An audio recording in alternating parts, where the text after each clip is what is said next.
नमस्कार दोस्तों, आपका हमारे चैनल लाइफ सक्सेस पर बहुत बहुत स्वागत है।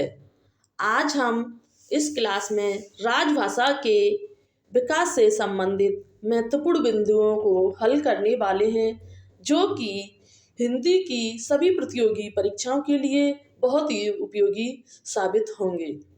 तो देखते हैं हम कि राजभाषा के रूप में हिंदी का विकास।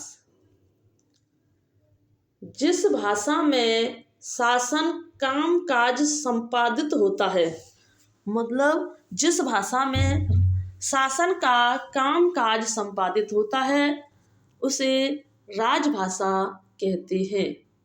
अशोक के समय पे राजभाषा पाली हुआ करती थी। अक्सर कई परीक्षाओं में पूछा जाता है कि अशोक के समय पर राजभाषा कौन सी थी। तो अशोक के समय में पाली राजभाषा हुआ करती थी।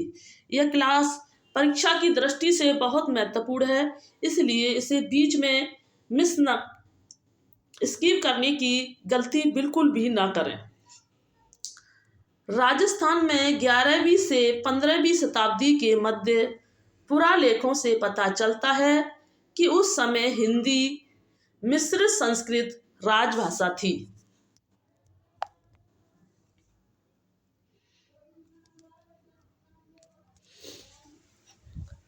मोहम्मद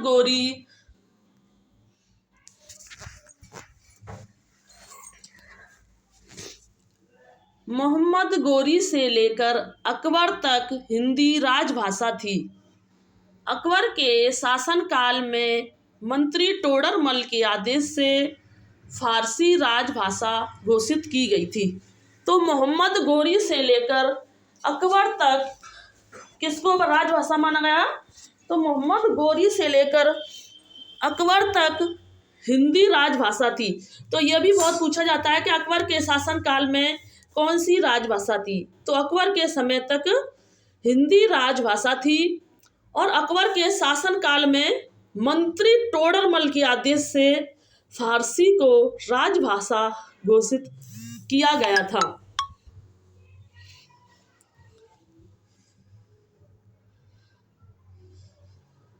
ईस्ट इंडिया कंपनी ने 1833 ईस्वी तक फारसी को राजभाषा बनाए रखा। तो ईस्ट इंडिया कंपनी ने 1833 ईस्वी तक फारसी को राजभाषा बनाए रखा। ब्रिटिश शासनकाल में लॉर्ड मैकाले के प्रयास से अंग्रेजी को राजभाषा पद पर सुशोभित हुई। तो जो अंग्रेजी जब राजभाषा बनी थी तो वह लॉर्ड मैकाले के प्रयास से बनाई गई थी। किसके? लॉर्ड मैकाले के प्रयास से अंग्रेजी को राजभाषा पद पर सुशोभित किया गया था। राष्ट्रीय चेतना के विकास के साथ ही हिंदी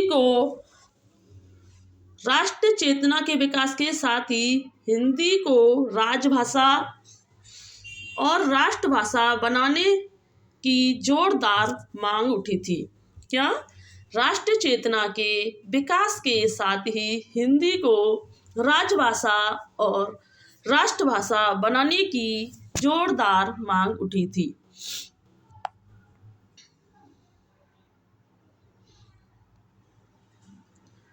पंडित मदन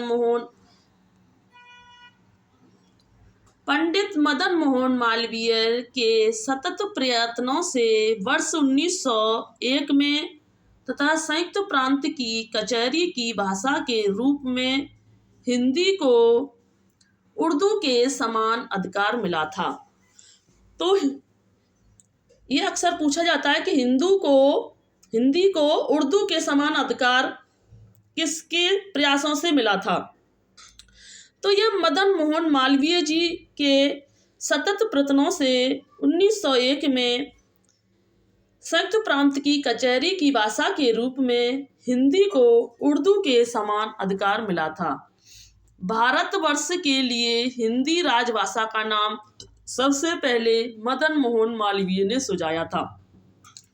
यह पॉइंट बहुत ही महत्वपूर्ण है, इसलिए इसे टिक कर कि भारतवर्ष के लिए हिंदी भाषा का नाम सबसे पहले पंडित मदन मोहन मालवीय ने सुझाया था।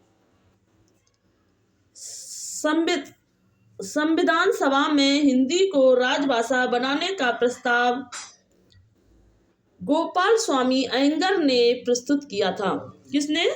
संविधान में जो हिंदी को राजभाषा बनाने का जो प्रस्ताव प्रस्तुत किया था वह स्वामी अयंगर ने किया था।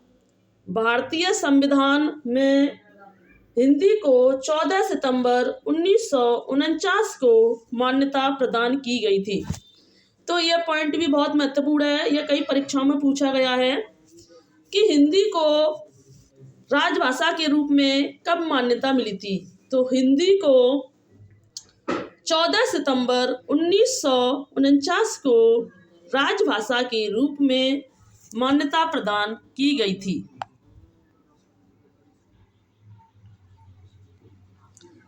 संविधान के अनुच्छेद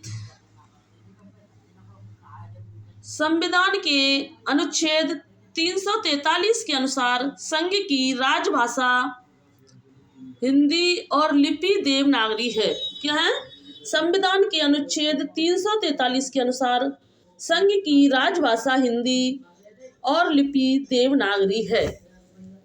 संविधान के अनुच्छेद 344 में राजभाषा संबंधी आयोग और संसद की सम्मति का उल्लेख है। संविधान के अनुच्छेद 344 में राजभाषा संबंधी आयोग और संसद की सम्मति का उल्लेख है। संविधान के अनुच्छेद 344(1) में राष्ट्रपति ने 7 जून 1955 को राजभाषा आयोग का गठन किया गया था। यह प्रश्न भी परीक्षाओं में बहुत बार पूछा गया है, इसलिए ये संपूर्ण वीडियो ही इतनी महत्वपूर्ण है कि इसमें से 2-4 नंबर पक्के हैं। 7 जून 1955 को राजभाषा आयोग के गठन का आदेश जारी किया गया।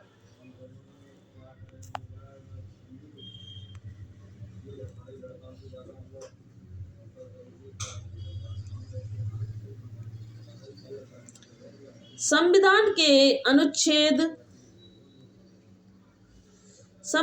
अनुच्छेद 344(4) के अनुसार राजभाषा आयोग की सिफारिशों की जांच के लिए एक समिति बनी। क्या वो?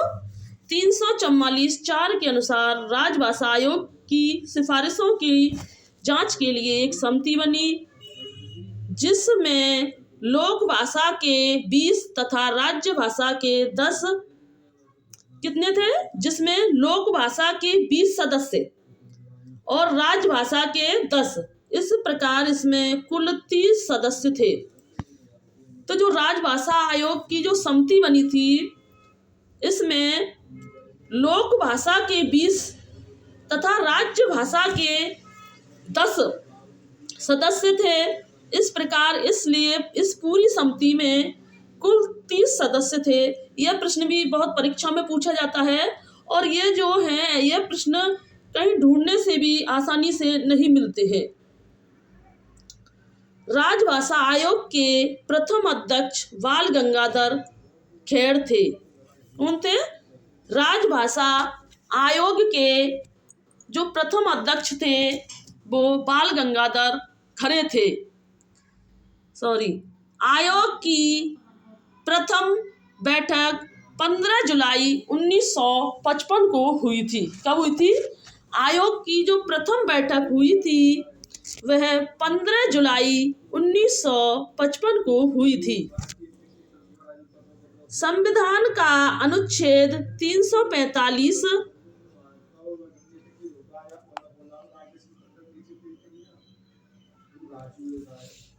संविधान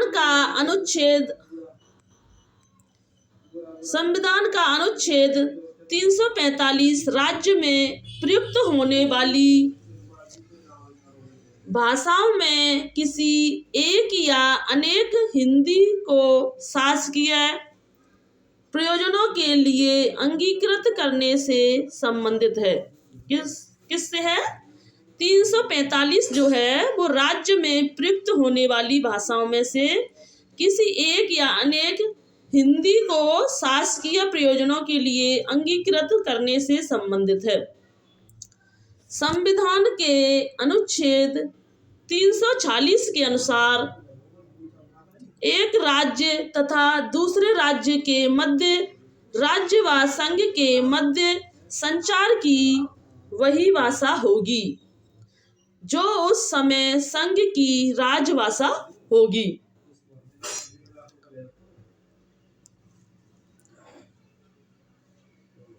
संविधान के अनुच्छेद 347 में किसी राज्य की जनसंख्या 347 में राज्य की जनसंख्या किसी भाग द्वारा बोली जाने वाली भाषा के संबंध में विशेष उपबंध उल्लेखित है।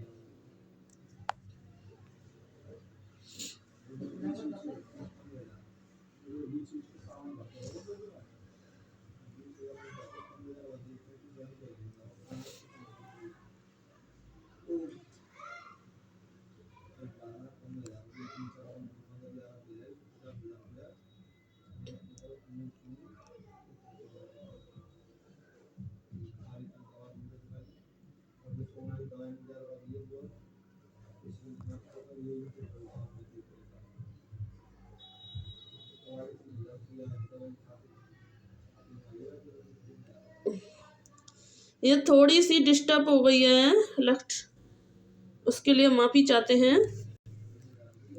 संविधान के अनुच्छेद 348 में उच्च न्यायालय में और अधिनियम विधेयकों आदि के लिए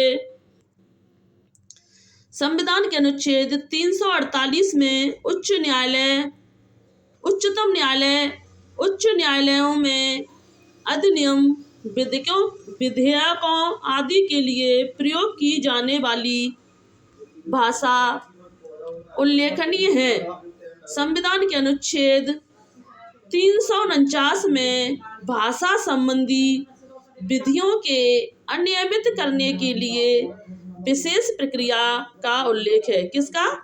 तो संविधान के अनुच्छेद 349 में भाषा संबंधी विधियां हैं। 349 में क्या है? भाषा संबंधी विधियां हैं। और 348 में उच्च न्यायालय की बात की गई है। किसमें? 348 में न्यायालय और उच्च न्यायालय की बात की गई है और संविधान के अनुच्छेद 349 में भाषा संबंधी विधियों की बात की गई है। संविधान के अनुच्छेद 350 में शिकायतों को दूर करने की बात की गई है। किसको? तो संविधान के अनुच्छेद 350 में शिकायतों को दूर करने की बात की गई है। संविधान अनुच्छेद 50 का में किसमें? अनुच्छेद 50 का में 350 का में प्राथमिक स्तर पर मातृभाषा की सुविधाओं का उल्लेख हुआ है। मतलब अनुच्छेद 350 का कहना है कि जो प्राथमिक स्तर पर मातृभाषा शिक्षा जो है वो मातृभाषा में दी जानी चाहिए। संविधान के अनुच्छेद 350 खा में भाषाई अल्पसंख्यकों वर्गों के लिए राष्ट्रपति द्वारा विशेष अधिकारियों की नियुक्ति का उल्लेख है। तो किसमें? संविधान के अनुच्छेद 350 खा के अंतर्गत भाषाई अल्पसंख्यक वर्गों के लिए राष्ट्रपति के द्वारा विशेष अधिकारी की नियुक्ति का उल्लेख है। संविधान की अष्टम सूची 344 तथा 351 में 22 भाषाएं सम्मिलित हैं। क्या है? तो संविधान की जो अष्टम सूची है वो 344 वन और 344 51 में 22 भाषाओं की सम्मिलित हैं। अब यह राजभाषा से संबंधित कुछ संस्थाएं हैं जिनमें से सिर्फ हम मुख्यों को देखने वाले हैं।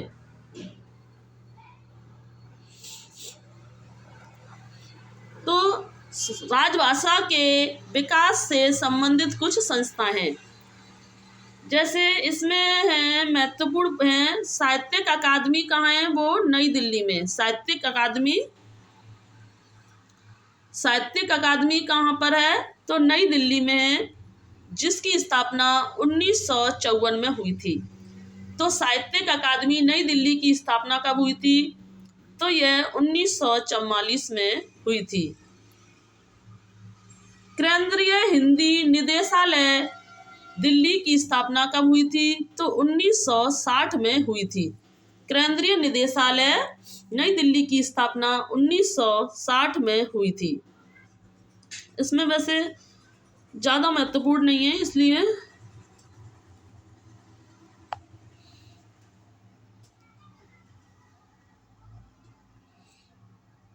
तो हम आज की क्लास को यहीं समाप्त करते हैं और कल से हम हिंदी की उपभाषा और बोलियां उनका अध्ययन करेंगे। तो आपको हमारी क्लास अच्छी लगी हो तो इसे लाइक करें, सब्सक्राइब करें एंड शेयर करें। धन्यवाद।